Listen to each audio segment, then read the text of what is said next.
Good happy Monday is Monday, January 20th, 2025. I'm Riley King and welcome to Riley's Kingdom of News right here on WRMK News Radio. We got a jam-packed broadcast to get to on this Monday, so let's get started right now. First up, what to expect from Donald Trump on first day of second term. Let's take a listen to that report from NBC News. Joining us now, Kristen Welker, moderator, Meet the Press, who, of course, spoke to the incoming president on Saturday. Hallie Jackson, our senior Washington correspondent. So good morning. Nice to have you along with us for a historic day. Thanks for having us. Thanks for hosting. Let's start with you, Kristen. We just got a preview of what we can expect to hear from President Trump's speech. Day one, though, in terms of priorities, what do we expect to see from the incoming president? President-elect Trump, when I spoke to him this weekend, said he is planning to sign a record number of executive actions. He said the focus of them will be the border. That's, of course, been his big priority on the campaign trail. So expect him to sign an emergency at the U.S.-Mexico border.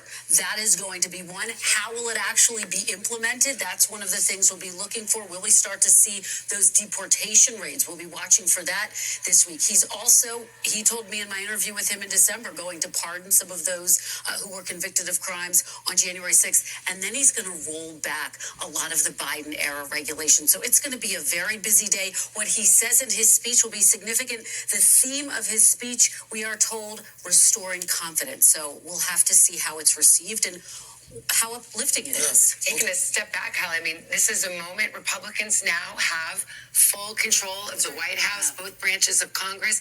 The conservatives have an ideological majority in the Supreme Court. I mean, they got the keys to the car. And they want to get a lot done. And that's why you're seeing the action beginning this week with this real political show of force, it feels like, from President-elect Trump. Kristen talked about the executive actions he's expected to take. If he signs more than 22 things, he'll do more than President Biden did his first week. He will set the record for any president in modern American history, considering he only did one first time around. Remember, this is a president-elect who won those key battleground states that we talked about on election night, won the popular vote by about 1.5%, has control of both the House and the Senate. He's going to have to work now with Congress to get his big legislative priorities done. But interestingly, even before he gets sworn in, let's talk about that clock ticking 2 years from now, because up come the midterm election. So if they want to get things done, they know that they have 2 years to do it, and there's a lot on his plate. All right, Kristen and Hallie, we'll be chatting a lot as we go along this morning. Nice to have you along with us. Hey, thanks for watching. Okay, and there you go on that report. TikTok returned after a temporary shutdown, but the fate remains uncertain. Let's take a listen to that report from NBC News. Now to the future of the popular app TikTok. The social media platform has been the subject of national security concerns and briefly went dark this weekend ahead of an expected ban. But now the incoming Trump administration is giving the app a lifeline. NBC's Savannah Sellers has more. Hi, Savannah. Good morning. Hey there. Good morning. So TikTok back up, like you said, after a roller coaster of a weekend. In a high drama move, TikTok went completely dark for U.S. users, with the app saying they didn't receive enough assurances from the Biden administration. Well, the White House called that move a stunt. The Trump team then said they started to reach out to tech companies that would have been impacted by steep fines with this law, ensuring them they would not be penalized. After just about 12 hours and with a notification explicitly crediting President Trump, the app came back online for its 170 million American users. And now, as for what's to come next here, we could be seeing an executive order as soon as this afternoon from Trump. He's signaled he plans to give TikTok's Chinese parent company ByteDance an extension to work out some type of sale before any penalties are enforced. His ideal outcome, he said, it would be a joint venture with an American owner taking a 50% stake, but that leaves open questions about those original national security concerns you referenced, Savannah. How would those data security and content manipulation concerns be addressed with ByteDance still involved? We'll have to see. Savannah? All right, Devil in the details as usual. Savannah, thank you. Hey, thanks for watching. Don't miss the... Okay, and there you go on that report. See Donald and Melania Trump arrive at St. John's Church. Let's take a listen to that report from NBC News.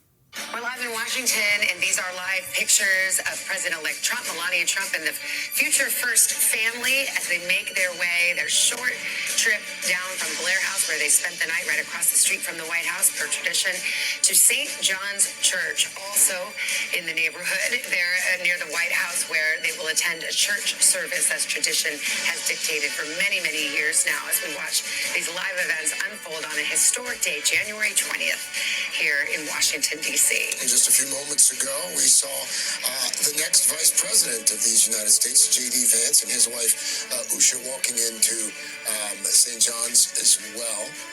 This is going to become quite the familiar scene here in our nation's capital. The caravan of SUVs making their way through these streets. However, it is a federal holiday, so not as much traffic here in Washington as usual. Martin Luther King Day, this is, I think, the third time in history that Martin Luther King Day has coincided with an inauguration. Happened first with Bill Clinton and happened again in the second term of President Obama. And now, as we await our first sighting, perhaps this morning, of President-elect Trump, the once and future president, as he's about to get started with this day's event. So much tradition and some events, some changes that are dictated by the weather and some dictated by Mr. Trump's personal style. And here he is, the president-elect, departing the motorcade as he makes his way into the church known as the Church of the Presidents. This is the first time that we have seen President-elect Trump this morning.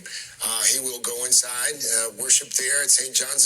And there she is, the First Lady of the next First Lady of the United States, Melania Trump, there by his side as they make their way into that house. Again, that's just right across the street from the White House, being greeted there, presumably by one of the ministers there at St. John's. They do call it the Church of the President. Every single president, I think going back probably 70, 80 years, has attended services at least once inside this church, if not their inaugurals. Most do this inaugural service, but not all. And in fact, there's a row 54, that is the president's pew. And it's always reserved in case the president wants to come over and attend church services. Hey, thanks for watching. Okay, and there you go on that report. That does it for this edition of Riley's Kingdom of News, right here on WRMK News Radio. Thank you for tuning in and listening, and have a fantastic day. Goodbye, everyone.